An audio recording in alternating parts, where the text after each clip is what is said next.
Мына урматтуу телебармандар, сиздерге жана алгач биздин көрсөтүүбүз башталганда айттык эле, эң мыкты коноктор бизге келет, ырларын ырдап берет, оюндарды коюп берет деп жалаң берет деп келгенбиз. Азыр мына келип отурат. Алгач тааныштыра кетели. Муса Жаңгазиев атындагы Курчак театрынын артисттери келип отурат. Аман Мамбетакунов жана Шарапат Кадыралиева келип отурат. Саламатсыздарбы? Кутман таңыңыздар менен. Жакшы келип алдыңыздарбы? Жакшы. Маанай жакшыбы таңкы? Шүгүр жакшы эле. Кутман таңда. Эмнеге жакшы эле? Уйку ачылбай жакшы эле болуп атабы? Кутман таңда курчактар кандай турат эртең менен? Курчактар жатпайт негизи. Жалаң туруп жүрөт. Жакшы экен, жакшы. Мына сиздерге дагы бир жакшы маанайлуу жыл болуп атат десек болот. Анткени Муса Жаңгазиев атындагы Курчак театры 80 жашка толуп отурат.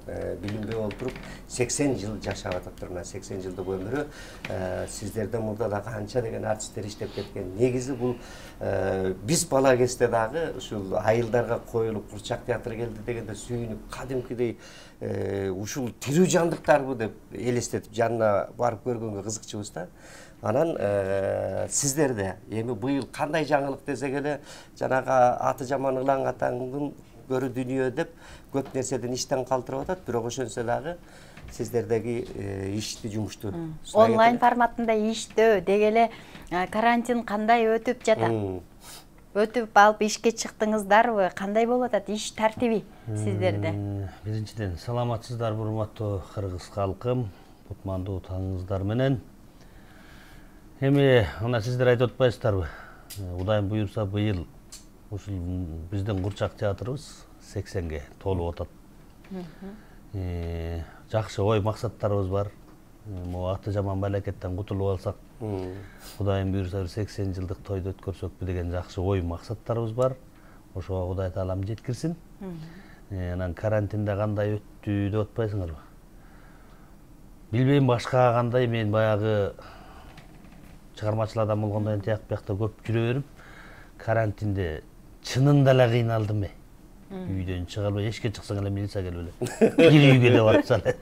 Үйгө кир дейт, эшикке чыксаң эле үйгө кир дейт. Анан паркта отурсам 2 милиция келип кармап атпайбы мен. Эмне кылып отурасыз дейт. Айламга ыр жасап отургам. Ыр жасап атам. Эмнеге ыр дейт. Азыр бүт онлайн болуп калбадыбы? Ыр жасап немеге жүктөп врачтардын көңүлүн көтөрөйүн деп атам. Өзүм чыгармачылыкта иштейм. Десем, анда жаза бериңиз, жаныңызда киши жок дейт. Көрүп турбайсызбы? Эч ким өлкө соткон. Көз эле деп. Деген күндөр болду. Онлайн тармагы деп айтасыздар. Ошол биз дагы ушу театрыбыз менен көп жумуштарды жаздык десек болот. Баягы ырларды окудук, өзүбүздөн элге кайрылдык, кандай эмне кылыш керек, баягы тазалык сакташ керек дегендерди биз курчак түрүндө курчактар менен дагы балдарга жеткирип, ушу балдарга айтып, ушу кайра жөнөтүп турдук. Ошо балдарга жеткиликтүү болот эмеспи? Биз отуруп алып коюп чоң киши айткандан көрө биз ошо курчактар менен баягы ыр менен айттык, ырдап айттык, ушундай тартиптерин, ошонун эмелерин ошо түшүндүрүп айтып, ошо жүктөп турдук да, ошентип иштеп аттык. Иш токтогон жок бизде. Негизи эле чыгармачылыкта деп калдык, баягы курчактар менен иштөө үчүн эмне кылыш керек? Адамдын өзүндө табигый бир мындай таланты, жөндөмү болушу шартпы же катардагы адам бир ыклас кылып баштаса үйрөнүп кетүү мүмкүнчүлүгү барбы? Эми негизи мен Курчак театрында иштегенимден бери, ага чейин Нарын театрында иштеп келгем. Бул мындай театр менен Курчак театрдын айырмасы өтө чоң да. Анткени мен башымдан өткөрдүм да эки театрды тең. Курчак театрында иштегенде эки жумуш жасашың керек да. Биринчи өзүң образга даяр болушуң керек. Анан курчакты көтөрүп алып, анан курчакка жан киргизишиң керек да. Бул оорураак. Беркиндей драма театрларга караганда Курчак театрдын оор жумушучу. Илгери Союз убагында 25 жыл үзүрлүү эмгектенсе, пенсияга чыгып кетчүкөн. Балетти иштеген 25 жыл иштесең, пенсияга автоматически кетчү экенсиң да. Азыр 40 жыл иштесең да пенсияга кетмек түгүл кичинекей какасын аяп жүрүшөт байла. Сатып атпай бүт элечи. Мен жылап коеюн, мен кесибин сүйүш керек да. Анам Куурчак театрына билбейм, эми кесибин сүйгөн, мындай ошо ар жагында ыхласы бар, таланттуу адамдар иштейт болуш керек. Куурчак менен иштегенде чын эле биз деген балдар менен иштешебиз да. Балдарга жеткириш үчүн жанагы чувств актерлор бар го, мындай балдар менен иштеген, ошондой ошого ылайыктуу оюндар да коюлат да. Анан адам деген анча-мынча баягы душасында деп коеюн, мындай бала болуш керек да.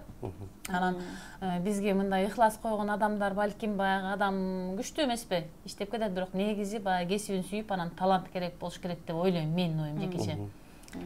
Жакшы, негизинен ушу ойлодуңуздар беле Куурчак театрында иштеп калам деп? Кандай болуп келип калдыңыздар? Кандай иштеп калдыңыздар беле? Негизи мен башынан айтып кетсем, баягы жана башында өзүңүз айтпадыңызбы? Кичинекей кезде Куурчак театры келсе көрүп, карманып көрчү элек депчи. Ошондой эме менде да болгон да. Айылга Куурчак театры келди. Жаргак кулак шайтан деген азыркыга чейин эсимде да. Ошол барды да. Караңгыда шайтан чыга калып, коркконум эсимде. Ошондо аябай таң калгам да. Азыр болсо ошол кишилер менен Кудай насип кылып иштешип атам да. Өздөрүнө айта берем, сен коркуткансың, билесиң десем, күлөт да жолдош деген макетчи. Анан менде чынында Куурчак театрында иштеп калам деген ой деле жок болчу. Нарын театрында иштеп жүрүп, анан окууга келип, анан келип ушундай жүрүп отуруп ушул жака келдим, иштеп калдым. Аллага тобос шүгүр. Сонун театр. Кыргызстанда бир эле театр бар, Куурчак театры. Ушул жакта иштеп атканыма сүйүнөм. Курчактар көппү? Курчактар толтур айла.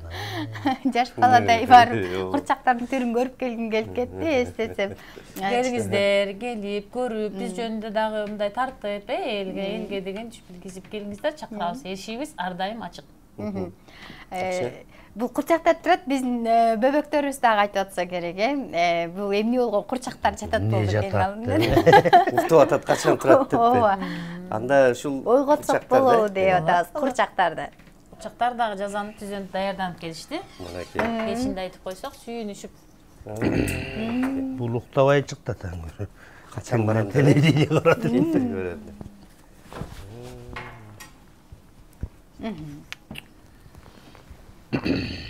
Бул карыш кыргоо дейм, Карыш кыргоо. Таш чайна. Ошонун урпактары деп коет.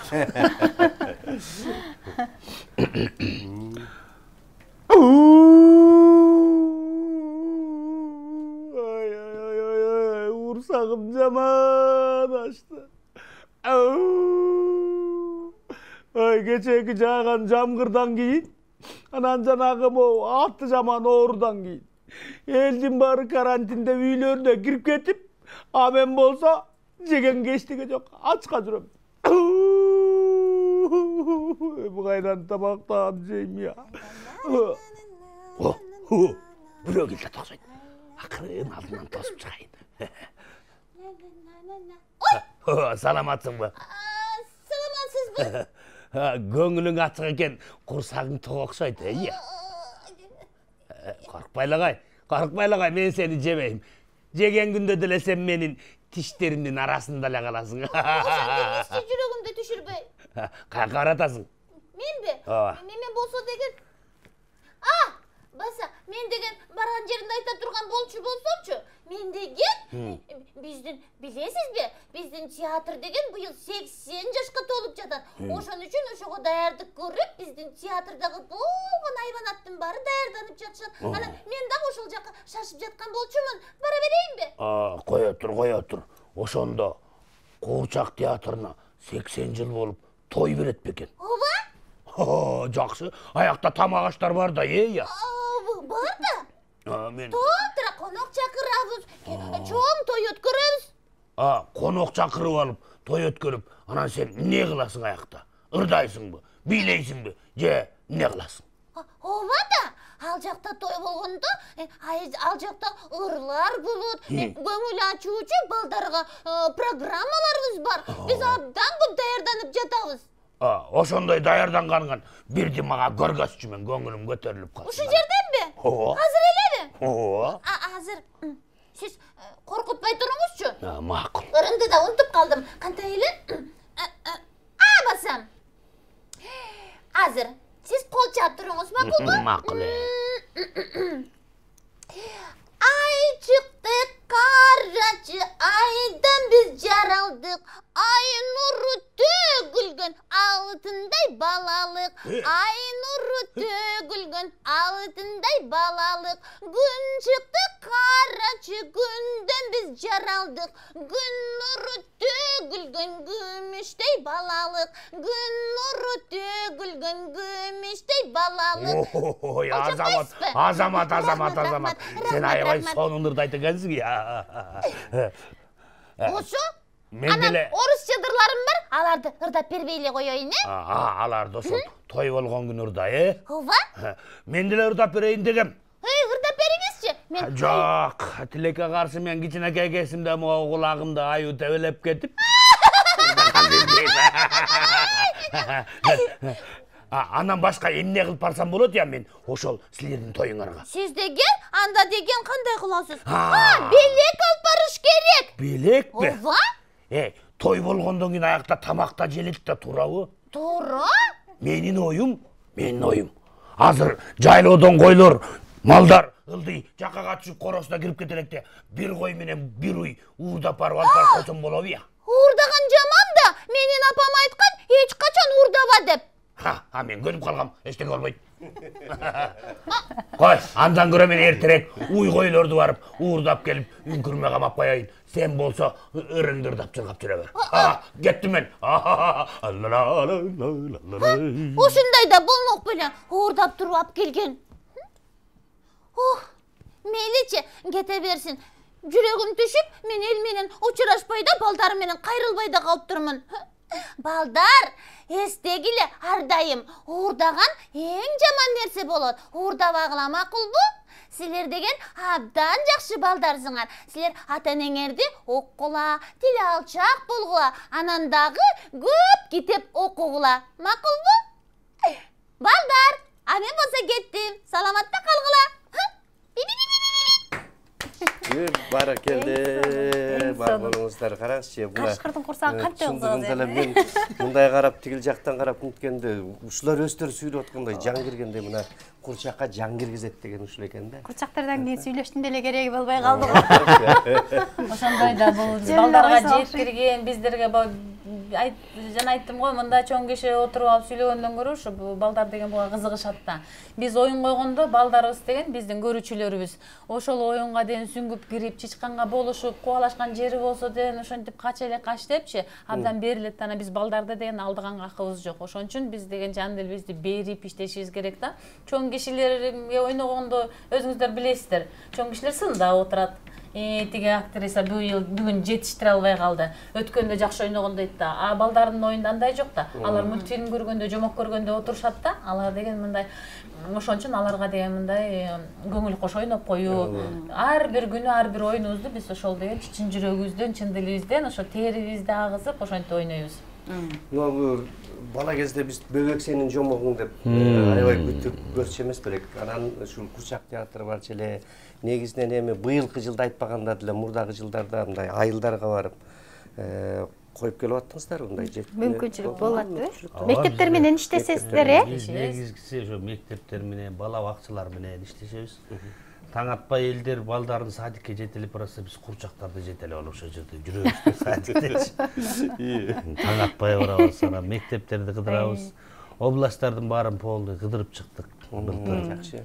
Быйылкы жылы дагы эми эс алуудан келгенден кийин иш пландарыбызды түзүп алып, көркөм кеңеш менен чечип алып, анан барчу жерлерге алдын ала кат жөнөтүп, же өздөрү чакырышат бизге келип бергиле деп, анан бул аты жаман оордон арылып кетсе эле Кудайым буйрса кыдырабыз деген ойдор да. Анан курчактар менен иштегенде айтып атпайсызбы? Балдар менен иштөө, балдар көбүрөөк көңүл бурат деп. Анан ошо балдарды элестетип, курчак менен иштеген кишинин жүрөгү таза болот. Анан дайыма жашарат деп айтылат да. Анан мен ушул нерсеге баа сиздер менен жакын иштешкен үчүн ишенип калдым. чын эле ошондойбу? Сиздер дагы ишенесиздерби? Чын эле. Анткени баланын таза болгон үчүн, бала баягы интригадан алыс болгон үчүн баягы аябай бир шаңдуу жүрөт экен да. Балдардын сүйүнгөнүн көрүп, сиздер кошо сүйүнүп дегендей. Мен кошулам. Себептен негизи эле чыгармачылык адамдар бул дегенчи жүрөгү таза, бат ишенген, бат ыйланган, бат таарынган адамдар болот да. А биз болсо кандай андан да өтүшүп кетебиз десек болот да. Биздин театрда биздин эжекелерибиз, агайларыбыз бизге таалим тарбия берген. Аттарын атап кетейинчи, ушул эмгек сиңирген артисттерибиз бар. Рабига же, Качкырда баш болгон Нурбе же, Нурбүй Мусаева, Эркин Шыкматова, Илич Касымбеков, Жолдош байкебиз бар, Эркинбаев деген. Ошолордон таалим алып, ошол эжелерибизди карасаңыздар, беттери туп-тунук, жүздөрүнөн нур чачырап, жап-жаш, ар дайым күлүп жайнап, ушул даана маданиятты деген элге таратуучуларды ошол эжелерди айтса болот да, ошол эже агайларды эртең менен келгенде деген тем эле күлүп жайнап учурашып, биздин театрыбызды мындай эң таза, тунук деп айтып кетким келет да. Себеп дегенде балдардын аурасы бар да, биздин зрительдер бала көп келет. Баягы Кудай сүйгөн балдар келип аткан биздин театрыбыз ошол кандай десем бир өзүнчө аурасы таза, ушундай бир балдардын деген майрам өткөрчү, ушундай бир дворец, сказочный дворец деп кетейин, ушундай биздин театрыбыз бар. Театрыбыз ошол театрыбыз 80 жылга чыгып атат десе, мындай 80 деген санап келсе көп, Анан түптүү театр, өзүнүн тарыхы бар. Кыдырбаган жери жок экен, биз кыдырган жокпуз, бизге деген айтып калса тиги Афганистан айтып отурса эми деле кыдырбаган жери жок экен. Анан баягы кийин Совет СССР тарагандан кийин көп анчалык кыдырбай калдык. Биз жакынкы чек аралар, например, чек аралаш мамлекеттерге барып жүрөбүз. Мына Россия, Казакстан, Тажикстанга биз деле тынбай эле фестивалдарга барып жүрөбүз.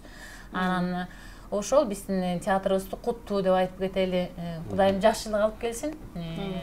Ошол бала барган жерди, Кудай сүйгөн үйүбүздү, ошо Кудай өзү колдоп, өнүгүп өсөлү деп, ошол жерде акырын арабабызды сүйрөп иштеп жүрөбүз. Жакшы, Кудай куткулсун. Өзүңүздөрдүн балдарды ойноп бересиздер, аттар бересиздер. Мисалы, балдарыңыздар ыйлап калганда ушул образга кирип жүрсөңүздөр кандай? Биз секрет айтайын, биз үй бүлөбүз да. Атасынын убактысы жок. Эркелетип келип кетип эле машинадан деп башты көтөрүп келсе, акча көтөрүп келсе тосуп алып эле анан мен болсо балдар менен эми кадимки эле апамын, кээде урушам сабак окутканда, кайра эркелетем. Азыр ойноп аткандай. Азыр ойноп атканда оюнчуктар менен ойноп кетебиз. Биздин балдар деле театрга көп барып, ошол өздөрү эле курчактарды көрүп, ушуну кармап, онлайн сабак болуп калбадыбы? Жа биринчи класс балам ушу менен ыр айтып берди, курчак көтөрүпчү. Анан балдарыбызды эркелетип, анан курчак ойногонго деле кээде убакыт жок. Ишенсеңер. Анан баягы колдон келип убакыт болсо ойноп көрсөтүп, ушулар менен аралашып кетебиз. Анан мынакей өзүңүз жогоруда айтып калдыңыз онлайн деп. Ушул үйдө отургандагы заман талабына жараша техника менен иштөө аябай бир өнүктү деп айтып келгениңиз менен баягы иш жүзүндө көп бир аткарсак бир аткарбай көчөдө жүргөн жаныбыз көнүп калган электе, бирок үйдө отурганда аябай жардамы тийип, көпчүлүгүбүз онлайн деген эмне экенин түшүнүп, иш жүзүндө өзүбүз аткарып, балдарга кошо иштеп, окуп, ушундай бир учурларды өткөрдү да ата-энелер. Сиздерде бул онлайн окуу тартиби, балдарды окутуу, сабак берүүдө мугалимдер менен ушундай учурлар болдубу? Ал учурлардан кандай өттүңүздөр, кандай кызыктар болду? Эми атасы сабак окуткан жок, шынын айтсак. Атасы мен апасы балдар менен онлайн сабакта. Онлайн сабак эми кандай десем, баягы жакшы жактары бар деп айтышат экен. Анан мен чынын айтып кетсем, сабакка барып мугалим менен окуган жакшы экен да. Баягы ата-энелер дегенчи биз көбүрөөк окутуп баштадык да, элдин баары эле ушинтип элечи. Баягы интернет тармактарында баягы чыгып видеолорду көрдүк, кандай уруш мугалимдер менен чыр-чатак болгонун, кандай күлкүлүү, кээде ыйлагын келтирген абалдар болду. Мен болсо биз деле ошондой эле болдук. Анан мындай жүдөгөн оокат экен да, жаздыртып биринчи, анан кайра сүрөткө тартып, анан отчет берип, анан театрда 40 театрда атпаймынбы, көнүп алган жан. мектепте класста 40 бала болсо 40 ата эненин 40 башка кыялы бар да 40 башка нерсесин жүдөп какап мугалимде да жүдөтүп күнүгө сабак берет, анан кайра сабактарын баалап, а биздин аткарганыбызды баап койбой койдуңуз дейт. Аягында чынын айтайынбы, балам сабактан тажады, мен сабак окуткандан тажадым, мен жаман мастер болдум. Баламдын колун ушундай копировать эттим, уктап атканда өзүм жазып туруп эле анан мугалимге тартып жиберип аттым. Мугалимдердин кадырын билдик а. Өзүм кээде муну мен жаздым белечи, балам жазды деп калдым. Ошенткен күндөр да болду да. Аманбайка айттыңызчы, дагы ыр жазгандан башка үйдө эмне оокат кылдыңыз? Менбе? Оокат бүтпөйт экен. Оокат бүтпөйт экен. Булар экөө сабагын баштаганда эле азыр биртке дейин ызы чуу башталат деп кетем. Ыр жазганы кетем. Уруш электе чыгып кетейин. Булар тынч жакшы отурган кезде чыгып кеткилай деп. Ар бир үйдө ушундай эле болуп атты да. Анан мага бир жакпаган жери, мисалы азында келечегим айтып аткандай, аягында ата энелер өздөрү жазып бере баштады. А баланын мээсинде эмне калды? Эчтеке калган жок. Жок, окуттук да, бата бала керек да. Анан просто келечекке булар балдардын немесине, аң сезимине толук жетпей калат экен да. Бул онлайн болгон менен үстүртүдөн эле бирдеме өтүп кеткен болбосо, атак эми мектепте сонун да. Балдар менен ойногону, мугалимди укканы. Балким сизге кымбатыраак телефон алып бер деп катуураак жиниңизге тийген болсо онлайн жакпады дебей жатасызбы? Андайдан алысмын, алып бер десе алып берип деле коем, кудуретчи деп. Бирок негизгисин айтып атам да, общий баягы. Тамаша.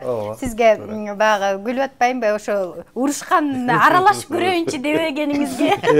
Мен да бүгүн үйдө ушу балдар менен олтуруп бир урушуп көрөйүнчү дебей койгонуңуз таң калыштуу болуп атат да. Жаман сабырдуу. Негизи аял затына көп күч келет экен да. Баарыбыз эле окутуп атасың, сен окутчу деп туруп, ага түртөбүз, акыры эшикке чыгып кетебиз. Бизде чыдам жок экен. Өз негизинде да эркектер бала ыйлаганда бала апасынын баласы. Анан бала жакшы болуп, күлүп, ойноп, окат жеп калганда атасынын баласы болот. Туура да, тартиби начар болсо, апасын тарткан, Сенин балаң. Мактангысы келип жакшы бирдеме болсо, "О, менин уулум го, менин кызым го, мен тарткан" деп ушундай да. Жана жакшы. Чын эле балдарыңыздар кимди тарткан? Мени тарткан. Атасынын балдары. Атасынын балдары анда жакшы ырларды да укса керек. Анткени сизди билебиз да, башка топто дагы мына Курчак театрынан тышкары атайын мырзалар ырдап жүрөсүз. Баягылар. Комуз бозоп турат. Баягыларды бир эстейли. Жакшы. Кыргыздын комузу турганда бир амандын үнүн угуп телекөрөрмандарга жаңыртып көрсөтүп жан дүйнөсүн дагы көтөрбөсөк болбойт. Мен баягы жигитке жетимишөлөр аздык кылат деп коет го. Берки баягылар тобу болсо, ал өзүбүздүн шээрнелеш достор менен уюшулган бир жакшы самалык десем жаңылышпайм. Кече эле Санжыра радиосуна бардык, аякка барып, таймашка катышып, аякта да кыздардан жаңы группа түзүлдү кече бараары менен эле. Азыркылар деген. Баягылар менен азыркылар. Анан ийгиликтүү өтүп келдик, эл алдына өнөрүбүздү тартууладык дегендей. Азыр эми боло алдыңыздарбы анан азыркыларга? Иә. Азыркыларга тең ата боло алдыңыздарбы? Эми алар чаңыбыз деле калат.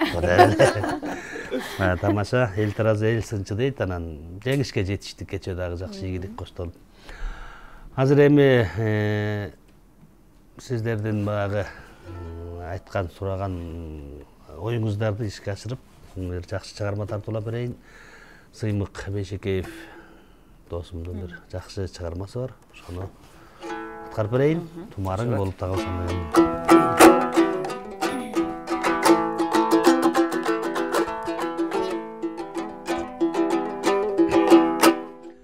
Булактай көздөрүң таптаза экен, бул кечте сага эч ким жакпаса экен. Мен сага сүйөм деп айткан чакты, ким бирөөң озунуп айтпаса экен. Ботодой көздөрүң балбал жанат, канбаймын карегим талбай карап. Мага эмиң эч качан тынчтык бербейт, махаббат жүрөккө салган жарат. Мага эмиң эч качан тынчтык бербейт, махаббат жүрөккө салган жарат.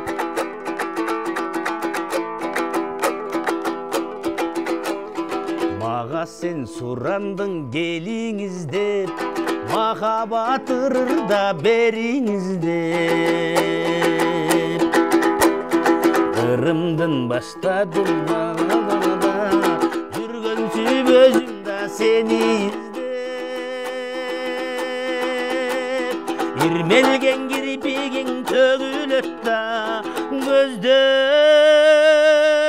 көзүмө өбүлөт да. Маңдайың жарқырап күлүп бассаң, маралдай маңкайып көрүнөт да. Маңдайың жарқырап күлүп бассаң, маралдай маңкайып көрүнөт да.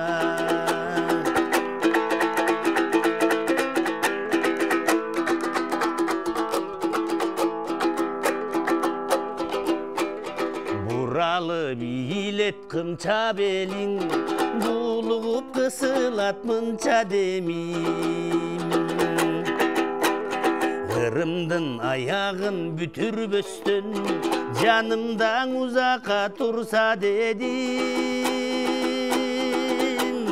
Тартуулап көнүмө таттуу кыял, кой коят моюнуң ак кусымал. Татына көркүңө көз тийбеске, тагылсам деймин мен сага тумар. Татын эй көркүңө көз тийбеске, тагылып жүрөйүн сага тумар. Татына көркүңө көз тийбеске, тагылсам деймин мен сага тумар. Тагылып жүрөйүн сага тумар. Эң сонун чыгарма. Анан ушундан улам дагы бир суроо бергим келип турат да. Негизи элибизде айтылып калат да, эки кочкордун башы бир казанда кайнабайт деп. Сиздер кандай кайнатып атасыздар? Кочкор эмес да. Негизи экөөңүздөр деген чыгармачылыктагы кочкор. ооба. Негизи вазир жакшы, хан жакшы дейт, аял жакшы, эр жакшы дейт. Биздин чыгармачылык жолдо иштеп келе жатканыбызга Кудай буйрса быйыл 27 жыл болот. Ошол жылдан бери бири-бирибиздин кемчилигибизди толуктап, мисалы үчүн Шаку бир роль алып чыкса, барып көрүп, бизерин ичине мындайраак болот, мындайраак болот. Меникин бул түздөп, мунуку мен түздөп. Жакшы нерсе бул.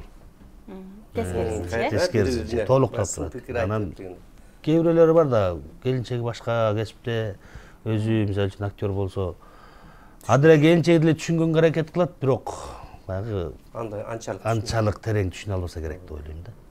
Эмне кылып атат күйөөң деп койсо, мисалы, башка кесипте болсочу, билбейм тиги үйдө бирдеме жаттап кыйкырып атат го деп коет да, мисалы. А бул болсо айтат да, келинчегиң да актер болсо, өзүң дагы театрдын кызматкери болсоң, тиякта роль жаттап атат, шакырым отурмуш деген сыяктуу нерселер болот. Жеткирдиң бул жерде мындай болду деп толуктап турат дегендейчи.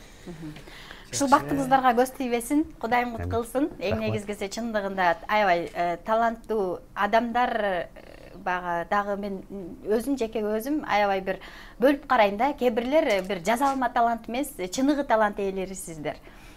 Биз тараптан берилбей калган суроо болгон чыгар. Мүмкүн. Айтайын деген мүмкүн сөздөр калган чыгар. Мүмкүн эли журтубузга Шакуга кезек келбей жетпей берели. Ооба. Эненин тилеги жакшы болот дейт. Эже сизге калуу тилекке кезек берели. Калуу тилекте эненин чын эле эненин тилеги менен баягы дүйнөлү сакталып турса керек. Ошо эненин тилеги дегенде эмне дейин эми? Эң биринчи эле мамлекетибизге тынччылык болсун, аманчылык болсун, ден соолук бололу, эмне дейли, ушул Кыргызстан мамлекетибиз өнүксүн, өссүн, биз дагы жакшы өнүккөн өлкөлөргө кошулуп, ушул ар бир төрөлгөн балабыздын, кичинекейибиздин келечектери да кенен болсун, эртеңки күндө мындай кандай айтып кетсем кечирип коесуздар, мындай уверенность болсун да, эртеңки күнүбүздөн могу жаман оорудан Кудай сактап, ошол оорудан чыгып, мамлекетибиз өнүксө, элибиз бай болсун. Анан элибиз бай болсо, эл ичинде бизде болсун деп тилегендей тилек ошо. Аманчылык болсун. Жакшылыктар көп болсун. Аманчылык болсун, аман болсун, Келгиздер эми сиздерге да чоң рахмат. Канчалаган инсандарды, канчалаган чыгармачыл адамдарды эл алдына жүзүн жарык кылып чыгарып аткан сиздерсиздер. Сиздердин ишиңиздерге ийгилик. Анан эл журтубузда тынччылык болсун. Дагы бир жолу айтып кетели, ушул жаман оорудан Аллахым эртерээк бизди арылтып, мурункудай бейпил турмушубуз кайра келип, балдарыбыз мугалимдин жанына барып, өз кесибиз менен эмгектенип, эл алдында мындай жүзүбүз жарык жүргөнгө Аллахым эртерээк жеткирсин. Сиздерге дагы айтканыңыздар келди, мына чыгармачыл адамдардын жан дүйнөсү таза болот дейт. Ушул айтылган нерсе Кудай таалама жетип, чындыгында эртерээк ушул нерседен арылып чыгып кетели деген тилекти айтабыз сиздерге. Ыраазычылык билдиребиз. 80 жылдыкты буйруса чогуу көрөлү. Ооба. Жай турмушта жолугушууну насип этсин буйрса. Урматтуу телекөрүүчүлөр, сиздер биздин таңкы конок менен болгон маегибизге ортоктош болдуңуздар. Азыр болсо түз эфирдеги программабыз мындан ары дагы улантылат.